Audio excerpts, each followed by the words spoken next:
What's up, guys? We're back with episode 2 of the Deventum podcast. We are honored to have Cole Beaver here today with Consistent Capital. So I'm going to go ahead and let Cole introduce himself. Yeah. Hey, everyone. Nice to meet you. Devan, thanks for having us. Of course. Cole Beaver, as Devan said, I'm the managing director of South Carolina for Consistent Capital. So was born and raised here in Charleston, spent a little time up in Charlotte. Went to college up there for about 4 years and turned around and came back to Charleston and been loving it ever since. Yeah. Well, I'm a transplant, as you know. Yeah. So he's nice to me, nice to us Yankees. Well, tell us a little bit about kind of how you got started into real estate. I think, you do have a cool story going from college to car sales and all that stuff. So Yeah. Give the folks a little rundown on that. Yeah, definitely. I mean, got started with the Hendrick Automotive Group straight out of college. Like I told you earlier, was parking cars, man. $10, $11 an hour, and that eventually transitioned into selling cars. We got busy on a Saturday and didn't have any more sales associates available, and GM said, take the next one that comes through the door, and sold a couple cars that day. And they were like, hey, this guy doesn't need to be parking cars anymore. He didn't even need any training. Yeah, no training. Right, just kind of picked it up and really enjoyed just building relationships with people and figuring out what their needs are and helping to solve those needs. And eventually got tapped to do something I didn't think I was ever going to do. Like I shared with you, growing up here, never thought I'd come back. Didn't want to come back to Charleston, knew everybody, knew this is not the place I wanted to be, right? And then Mr. Hendrick decided to build a team to come down here and rebuild the Lexus store that's over on Savannah Highway. And I was included in that, and it was a blast. Came down here, we restructured that whole dealership, brought it up and started performing really well. And then eventually transitioned into the finance manager side of things. Yeah. And just a lot of work, a lot of hours, and eventually met my now fiance, girlfriend then, and just really started to think about. Did you sell her a car? I actually did. I did sell her. Yeah, we had a brand new, when the Lexus NXs came out, nice. Had a brand new one and had been sitting there for a while and really wanted to move it. And so I called her, I was like, hey. How'd you like the finance manager role? I liked it. It was tough because you can't schedule your day. You're really at the mercy of the dealership. You're there for a lot of hours. Yeah. I mean, somebody walks in at 8 o'clock and wants to buy a car, you're going to be there till 10:30, 11 o'clock. And so that's where I really had that kind of mindset shift, if you will. Yeah. Was financial freedom without the freedom is not so fun. Yep. I was making great money and loved the people I worked with, great culture, but did not have the time to spend with family. And started to realize as I was dating my, again, now fiance, that I wanted to build that life with her and wouldn't be able to do that in the car world. And so eventually ended up going to a Clear Vision coaching mastermind. Yeah. Plug there for Dusty and Russ. Oh, yeah. Went to that and got to hear Danny Randazzo speak, who is the CEO of PassiveInvesting.com. Yeah, what made you, of all things, kind of being in that financial manager role and then realizing, you wanted to create a life with time freedom, more importantly, not just financial freedom, but was there something specific that made you choose real estate as that vehicle, or were you considering any other vehicles? That's a good question. I was considering other vehicles, just mainly entrepreneurship in general. Maybe start my own company, right? Jump out and do fencing or roofing or something like that. But really recognize that real estate was the vehicle that I wanted to go with because of the networks that I was in at that point in time. Like my fiance's parents, they own Premier Nationwide Lending up in Goose Creek. Okay, they've been doing that for 25, 30 years. So I just saw the success that they had in the real estate industry and figured that maybe I could do it too. Didn't know what that looked like, whether it was fix and flip, BRRRR, lending. I had no idea what route I wanted to go, and that's what that Clear Vision Mastermind kind of identified for me was what was possible. Yeah, and that was only, 3 years ago? Not even? Yeah, 2.5, 3 years ago. That's crazy to see where you've come. Real short amount of time, and I think it's just a testament to getting in the right rooms with the right people that are doing the things you want to do. Taking imperfect action. Absolutely. Didn't know anything that I was doing, but I knew that if I stayed where I was going to keep getting the same thing I've always had, which is early mornings, long nights, and no time with the family. Weekends. Exactly, weekends. I mean, you're working on Saturdays. Yeah. Hadn't had a weekend off in, 8 years, something like that. And so, again, went to that Clear Vision Mastermind and heard people like Dan Rivers and just about their success and what they were doing in the real estate industry. And quickly realized that I was sitting in a house that I could make a 6-figure profit on if I flipped it. Yeah. And so, Danny Randazzo at that mastermind said, hey, what are your goals in the next 12 months? I was like, I want to flip this house. That's my goal. That's what I want to do. And then his final question was, how do you do that in the next 30 days? And that just like blew my mind. Yeah. And I'm like, okay, we're going to take a 12-month timeline and condense it to 30 days. My only answer is quit my job. Yeah. I can't manage a flip and work 80 to 100 hours at a car dealership. Let alone get a flip done in 30 days. Yeah, let alone exactly get a flip completed in 30 Yeah. days. I was lucky enough to have already been doing some small renovations in the house I was living in, was house hacking it with some of my buddies. They're paying the mortgage, I'm paying the utilities. Tell them the story of how you got the house. Yeah, so how I got that house, I was 4 years old. And you know how, high schools and middle schools, you'll do the selling chocolates and stuff like that. Of course. Well, the Stokes Automotive Group here was really close with our high school. And so they partnered with the high school and said, hey, if you have kids that sell, X amount of chocolate, we'll throw their name in a hat and we'll let them win a car. Yeah. Right? And so I was 4. I was up on stage with a bunch of 18-year-olds, high school, juniors, seniors that could really use the car. That's hysterical. Yeah, and they drew my name out, and then they drew it out again. And I won a car. And I've got a yearbook picture where I'm in the car looking out the window, and you can only see eyes and forehead because I was so small. But my parents ended up selling that car and using that money as the down payment on the house way back then. Yeah. So that when I got out of college, I had and then they just rented it out until until it was time for you to move in. Yeah, they just rented it out long term. That's so funny. Didn't do anything crazy with it. It was a little 3-1 in Boulder Bluff and Goose Creek. And when I got out of college and came back here to help Hendrick with the Lexus store down here, it was a perfect place to move into. I mean, rent was like $1,000 a month was our mortgage payment. So 2 buddies of mine are splitting that. I'm paying utilities, and again realized that I could put 20 to 30 grand into this house and make 160. Mm-hmm. And so that was really the vehicle that jumped me off into, quote unquote, this real estate investing industry. Now, did you self-fund that renovation out of your own pocket? Did you borrow against a house or anything? Yeah, no, I self-funded it. Okay. I did end up opening a HELOC, just $100,000 HELOC just against the house, just in case if I saw another flip that I came across. I wanted to have that liquidity to execute on something if I could. But I didn't. I was making enough money in the car business to where I could self-fund that rehab. Self-funded it and sold it, and like I said, made 162, which really gave me the cushion and the comfortability to leave my job. It's a hell of a first deal. Yeah, I mean, it doesn't happen like that often. Yeah. It just all happened to line up the right way. But yeah, it just gave me the proof of concept. Like, hey, this is possible. Yeah. Like, making money in real estate is possible. Every deal you're not going to make 6 figures, right? You're that's not going to happen. Those are far few and in between. But it just was that proof of concept for me that even though I did not have the knowledge, I was able to execute on it by just action. And you asked me earlier if I swung any hammers. Didn't, but I went through about 4 contractors. Okay, you did. So, yeah. Well, that's what I was going to ask. So, given Dan's 30-day timeline, how long did it actually end up taking? Took me about 62 days. That's still impressive. I mean, you were roof, HVAC, everything, or just mainly cosmetics throughout? Mainly cosmetics. Okay. Did a full reno in the bathroom. Wanted to make that nice. And then there was an add-on addition to the back that I drywalled in all the way. Nice. Pumped some ventilation in there to get some living square footage, kind of boost that value up. What were the contractor issues? Brief, just not showing up on time. Not showing up, poor quality work. Terrible work. Yeah. All the things that everybody else experiences. Language barrier and just, over leveraging yourself or priced way too high for what they were doing. Yeah, just brutal stuff. So I went through about 4 guys till I found somebody that could execute on the timeline that I wanted them to. Yeah.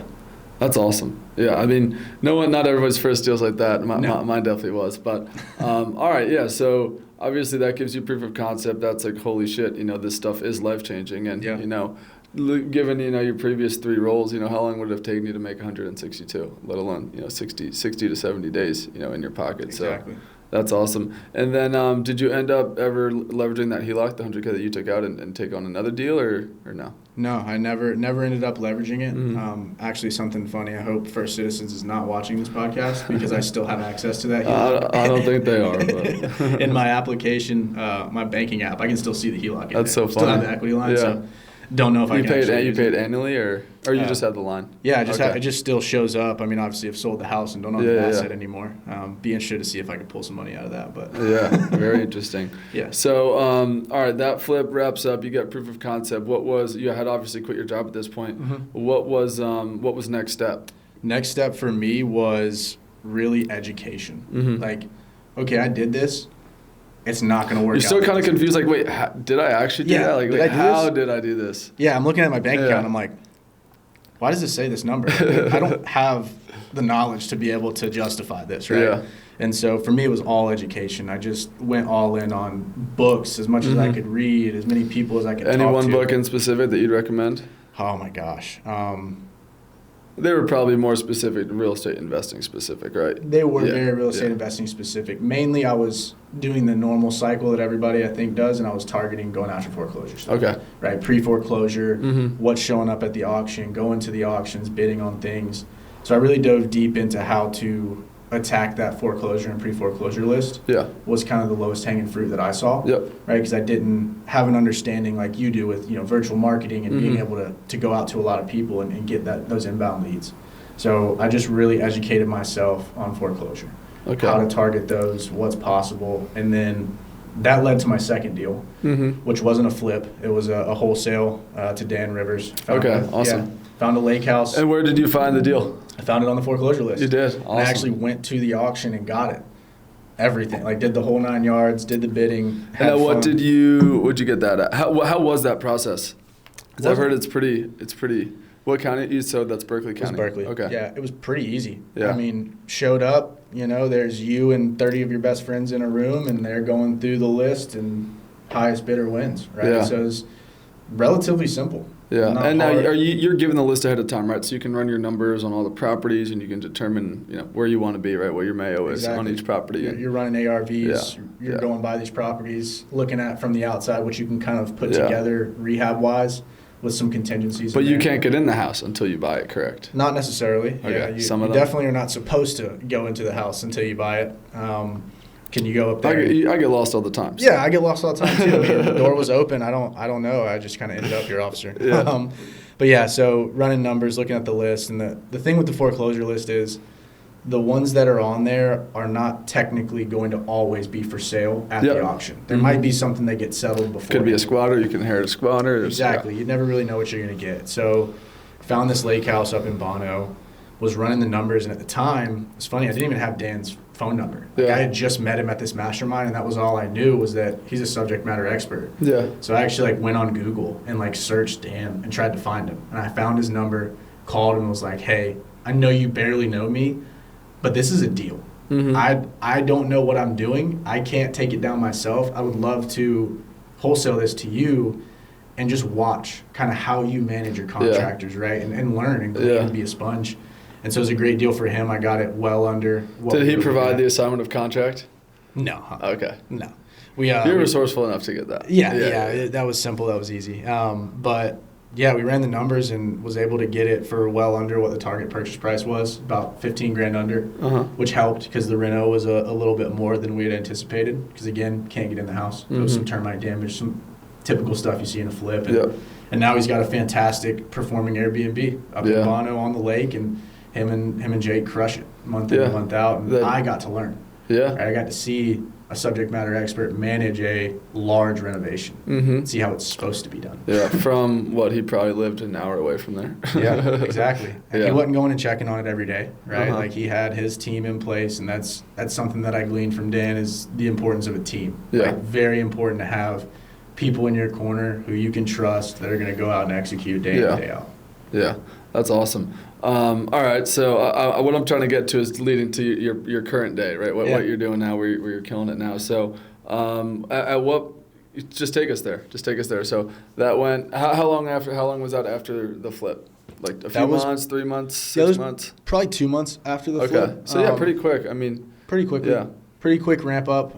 Like I said, I mean, I had quit the car business, so in my mind, I'm like, if I was putting 80 hours a week in there, I can do it for myself. Because that's what a lot of people like learn, right? Like a lot of wholesalers, some of the most successful wholesalers actually started out flipping, and they were so, bogged down with managing projects, managing contractors, being so over leveraged that they are like, holy crap, I'm paying these wholesalers, these big fees, and they're making money in 30 days, or, there's no risk to them, but they don't know, obviously, the back end. So for you, kind of having that another, you flipped, got proof of concept there, you then wholesaled pretty quickly, read books, didn't do anything too crazy, went to an auction just like the book told you to do, made an offer, got under contract, Googled a guy's name that you heard good things about, sold the deal to him, made 10 grand, and then obviously that was a proof of concept too. So, you kind of have two now.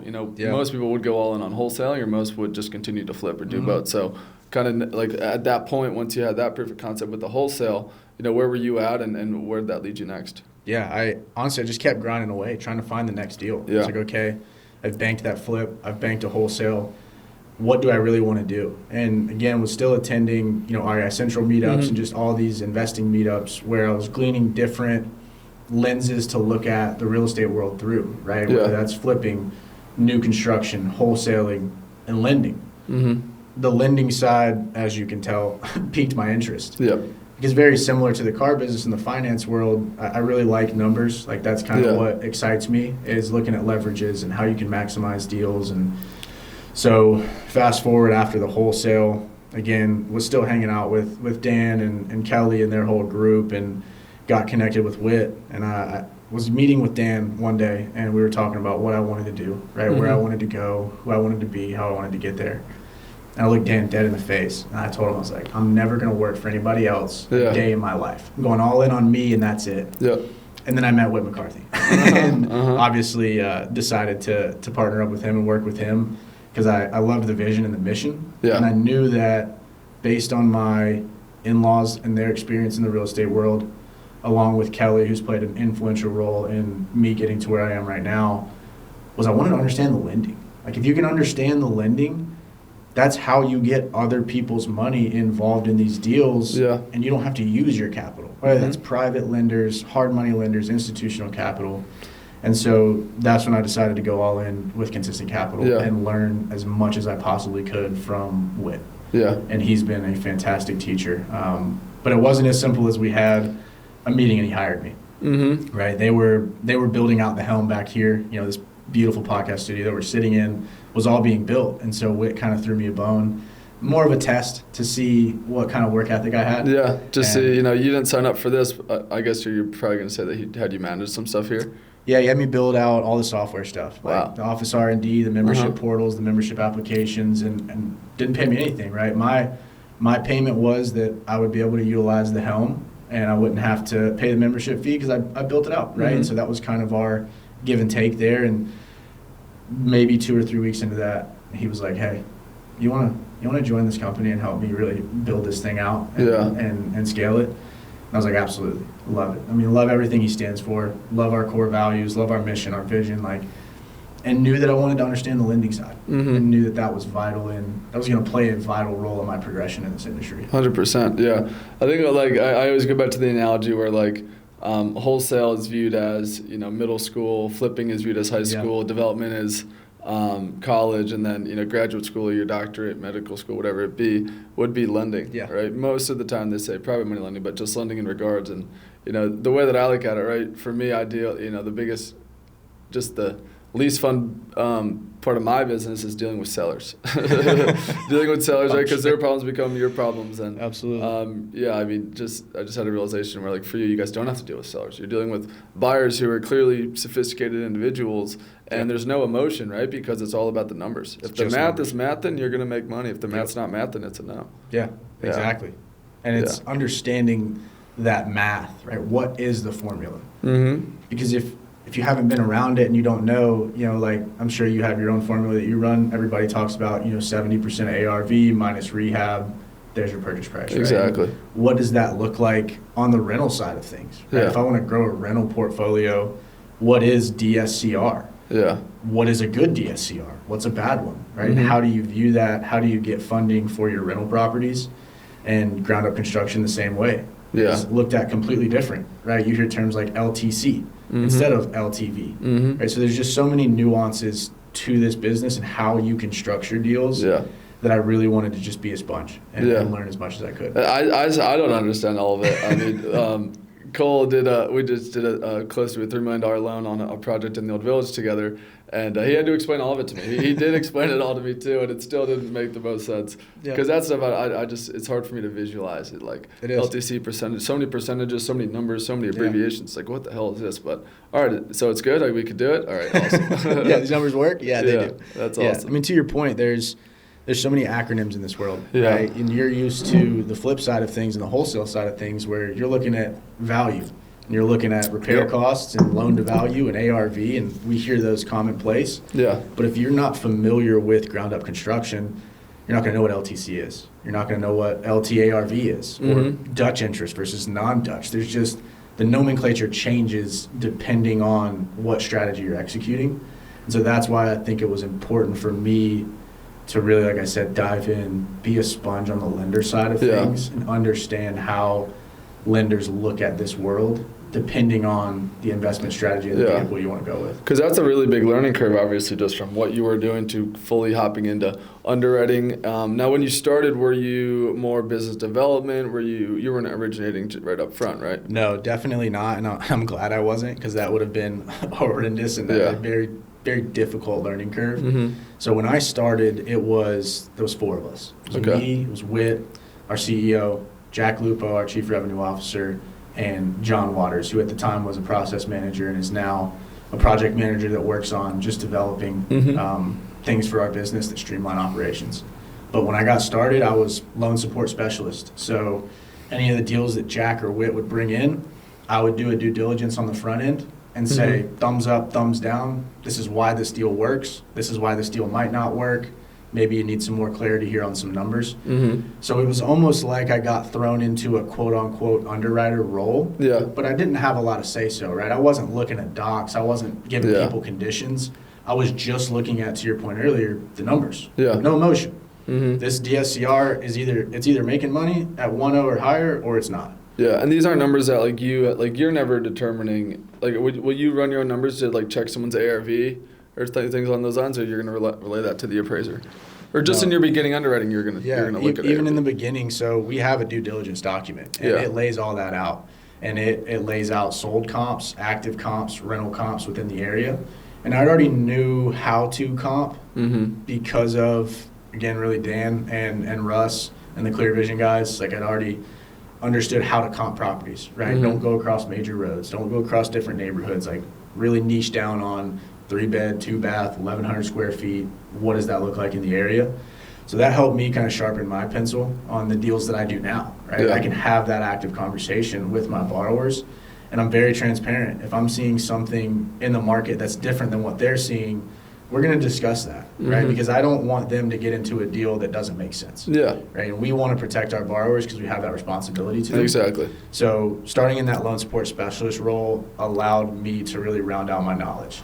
And understanding how to vet these deals on the front end before you waste somebody's time for 3 weeks and your underwriter's the one that kills it. That's where lenders really get a bad name in the space, is they just don't vet the deals on the front. They waste somebody's time, and you're 3 and they're just chasing that volume goal. Exactly. I need my $1 million a week. I need my $1 million a week. Exactly. And it's a terrible way to do business. I don't care if they lose money. They sign. We're good. Exactly. And we view things as truly being a partner, right? Because we're active. I mean, you see me at all of these events month in and month out. So if I do bad business, everybody's going to know about it, and I'm going to hear about it in person, right? I'm not sitting in some office in California, and you'll never see me. Exactly. So we really view it as a true partnership, and it's our 4th core value, embracing collective success. I mean, our success is based on our borrower's success and vice versa.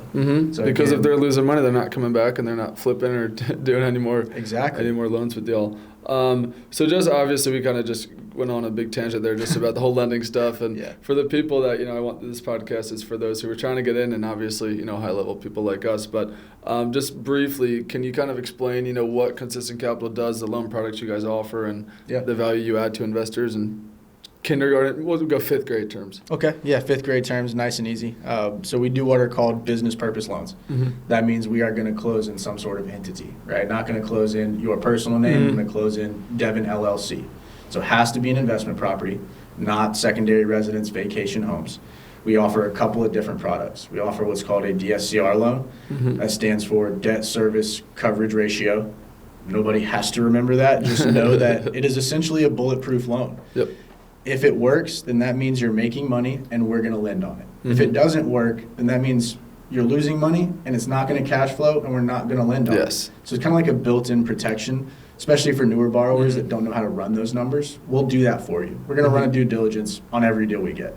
And so again, based on that cash flow, that's going to dictate what we lend and how we lend. We're very much looking at the asset. I'm not looking at you. I'm not looking at your DTI, your tax statements, your income, none of that. It's just the terms of the deal. Exactly. Very streamlined document process versus like the conventional world. And then we have a ground-up construction product, which I know we kind of went down that rabbit hole a little bit earlier. But basically what that is for infill lots. You know, if you're buying a lot and you want to go vertical, we can come in. Sometimes we can fund the purchase along with the renovation cost and the construction cost. Most of our borrowers are buying those land deals cash, and then they're coming to us for the construction and the vertical. And then we have the ability to do bridge loans as well. So for a reference, I had a borrower. He used his own cash to build a house out in Ravenel, and it's sitting on the market. He's like, hey, I want to pull some money out of this. So we did a 12-month bridge loan. He pulled $300,000 out of it and can go redeploy that to get. And then you guys go to second on the house. I guess you would go to first if you paid for it himself. You're in first position, and then what's the rate on that? The rate on that is actually dependent upon the experience. So this borrower is very, very experienced borrower. Does a ton of builds. And so we were able to get him. But he still decided to self-fund the whole build himself. He did. Interesting. Yeah, he did. I think he thought it was going to move quicker than it was. And so I think he thought he was going to get a pretty good pop real quick, and it just kind of sat a little longer than he anticipated. And that's the perfect use for a bridge loan. You've got all this equity sitting there. It's like, I have $400,000 sitting right here when I could take $300,000 out and go make a lot more money over here. Now, what would the difference essentially in that? Because I feel like bridge loan can be used in a loose term, but would that essentially just be a HELOC? You could view it that way. Yeah, but it's not like a line of credit, where you have $300,000 available to you. It's all coming to you at one point, right? But very similar. What did you say the rate was on that? 10.25. Okay, and then that's Dutch or non-Dutch? So that's non-Dutch, but because there's no construction component to that. There's no risk. It's there. There's no draws to be made. So it's just 10.25 on 360 and some change is what we gave them. And then we'll also do, to your point, fix and flip loans as well. Obviously, we're proudly partnered with Rehab Wallet, and they service the Carolinas. So any fix and flip loans that I do are going to be something that's like outside of their scope. Maybe they don't want to touch it. Different geo, different location. So we can do that. But that's also considered a bridge loan. It's just a bridge loan with construction holdback that you get to draw from as you complete renovation. So that's really just a high-level overview of the different products that we offer. Very cool. Very cool. And I think it's important to just highlight how young the company is and how successful y'all have been. Yeah. I mean, we're 18 months in. And like I said, when I got started, there was 4 of us. Now there's 14 of us. So we're scaling really quickly. But Whit's biggest thing, and everybody in the company can recite this in their sleep, is scale with structure and intention. And that's what we try to do, right? Because if you build a shaky foundation, you're only going to go so high before that crumbles, right? So we really focused on the core, our people, really building them up, educating them as much as we can, and then also the systems and the processes we have in place. Like, we really want to bulletproof the proof of concept before we add fire to that gasoline there. So that's been the biggest focus over the last 18 months, is building that solid foundation, so that when we're ready to pour some gas on the fire, everything doesn't come crumbling down. I think I know the answer to this question, but you've obviously been in every seat, right? On the residential real estate investment side, you've done the wholesale, you've done the flip, you've done the development, and now you're doing the lending. Is there one that you obviously like better than the other? I assume that is lending. And then the second question there would be like, would you ever see yourself going back to, picking up a flip, doing a new construction or anything like that? Or lending it's just lending till it's not, or lending forever? It's a good question. I really do enjoy the lending side of it. However, sometimes that can be too passive, in my opinion. I have a tendency to get a little restless. So I'll target flips. I'll do some flips here and there. Definitely want to expand the rental portfolio as well. But very, very picky on what I do, right? I'm not just going to do a deal to do a deal. And we talked about that earlier. You know, I don't need to flip a house and make $5,000, right? If I'm going to flip a house, I really want to make 50 plus. And if I'm not going to do that, then I'm not even going to try and take that deal down. And right now, I'm actually working on a development. We're finishing up a wetland delineation in about 4 or 5 weeks. Very cool. So we're going to find out how much we can actually. Where's that at? It's up in Bono, right outside of Lunch Corner. Cool. So we've got about 74 acres out there right now. I'm anticipating probably losing about 15 or 16, which in the grand scheme of things, I mean, we're still 55, 60 acres. So just working through that. I'll be working through that for the rest of the year and hopefully get it paper lotted out and start selling some paper lots, which has been a fun experience so far. Are you guys fully going to total it sewer and roadways, or probably just we'll see individual lots? Yeah, what I've been doing is kind of, you know, taking some risk off the table, taking some temperatures on what a buyer would look like if I didn't go all the way with all the full development and horizontal stuff. So if it ever gets to that point where it makes sense and I can sell it without having to deal with all that headache, I absolutely will. When did you buy that? So that was probably eight years ago or so. Oh wow, okay. Yeah. And you and family, or you and? So yeah, my stepdad, he took that down and he now owns it free and clear. Nice. And so so that's awesome. Yeah, because a lot of guys start trying to do it like throughout their due diligence, or they're closing, paying high interest, defer to the back end. We've got all the time in the world. I've got nobody. It really allows you to me. Learn it too. Yeah, you can take your time, do it right, learn it, and I can make mistakes, and it's not like we're facing a maturity on a hard money loan or anything like that. We can afford to make some mistakes along the way, and we're lucky enough to get a land loan for like 30% LTV, so we've got some money to fund some horizontal stuff if we need to, if we're ready to go all in on that, or, you know, who knows, somebody might just buy it the way it sits as we start to take some of the risk off the table. Yeah, your stepdad bought that 8 years ago. You weren't a lender then, but now he's like, holy hell, I'm glad Cole's doing this. Yeah, literally. I mean, that was the conversation about 6 months ago. He calls me, he's like, hey, I know you can figure this out. I want to sell all this. I want to maximize it. How can we do it? Yeah. And I said, hey, you know, you're putting up the land. I'll bring the expertise, and give me 12 to 18 months and we'll get it sold and put some money in his pocket, and him and my mom could go gallivant across Tennessee and do whatever they want to do. So. Yeah, that's awesome. Well, next thing I want to just chat to you about, any like just mindset purposes. I'm a big mindset junkie, so is there kind of just for you mindset, you know, in regards to discipline, in regards to accountability, in regards to obviously your professional life as well as your personal life? What's kind of, you have a go-to quote or anything along those lines? Yes, and it's a long one, so I'll spare everybody the long-winded details, but the Teddy Roosevelt, you know, the man in the arena. Oh, yeah. My fiance, when I left Lexus, she got me 2 things for my home office. One of them was one of those neon kind of light-up signs, you know, they're pretty cool, and it says humble hustle, which I still carry with me to this day, right? Yeah. Never too humble, never too prideful to do anything, right? Can always be learning something somewhere. Yeah. And then she got me a beautiful wood frame, nice old looking page with a coffee mug stain on it, handwritten, and it's Teddy Roosevelt's The Man in the Arena. Nice. And I read that probably every day for the first 3 months. Just reminding myself, you know, really to your point, I'm a mindset junkie as well. I like to do cold plunges. I like to go on long runs. I like to force myself to do things that are not fun, so that when you encounter things in the real world, you know how to deal with that, and you don't just emotionally turn into shambles. But definitely The Man in the Arena.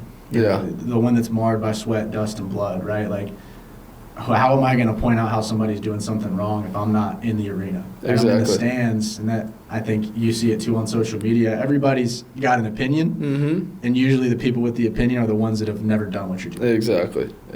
So hate's always going to come from beneath. And, absolutely. The whole social media thing, I mean, I put it off for 3 years, and you know, I'm slowly coming around to it, but I know that, you know, it's the best thing that will move my business forward, and you know, we got some knowledge, so you know, we'd be robbing the world if we don't share it with them. Yeah, I think what y'all are doing is great. I mean, you're one of the most successful wholesalers that I know, and you do a great job at it. You've built a great team, and I think to your point, you'd be doing the world a disservice if you didn't share some of that knowledge freely and provide value. So appreciate it. And same with you. You just started posting. Yeah. So yeah, we've been posting a lot. Eliza, our head of marketing, she came on the scene and just has revamped everything for us, because I am not a social media guy. I don't post, never practiced posting, very similar to you, over the last 3 years or so. And Eliza's come on the scene, really understands what she's doing. And again, to go back to that importance of a team, right? She's a subject matter expert in that. I trust her. She handles it. Exactly. I handle the lending stuff. Exactly. Yeah. Awesome. Well, closing thoughts, I always like to have the guests kind of just give some basic advice. Someone like you who's been in, again, all 4 seats in the residential real estate investing space. Where can someone start? What do you recommend? Books, YouTube, mentorship? What would your advice be? All of the above. It really depends on where that person is in their journey and how they learn best. For me, it was books, and it was really sound audio bites from some of these investor meetups, right? Going and seeing what people are doing and where I want to be. I would encourage everyone listening to this to start with the end in mind, right? Where do I want to be in 10 years? And then just back into that, right? If I want to get here in 10 years, what do I need to do in 5 years? What do I need to do in a year, this month, this week, today, in order to feed that goal in 10 years? Figure out what that is for you, and then go after those things that can feed that goal. 100%, yeah. That's awesome. Identifying that's the way that we do it when we do our annual goal tracking is we essentially break it down to our 3 daily musts. What do I need to do? What are the 3 things that I need to do on a daily basis to put me in the best position to reach my weekly goal, monthly goal, which obviously contributes to quarterly, annual, etc. Absolutely. So, folks, get uncomfortable. If you're comfortable, you're not growing, and that's a wrap.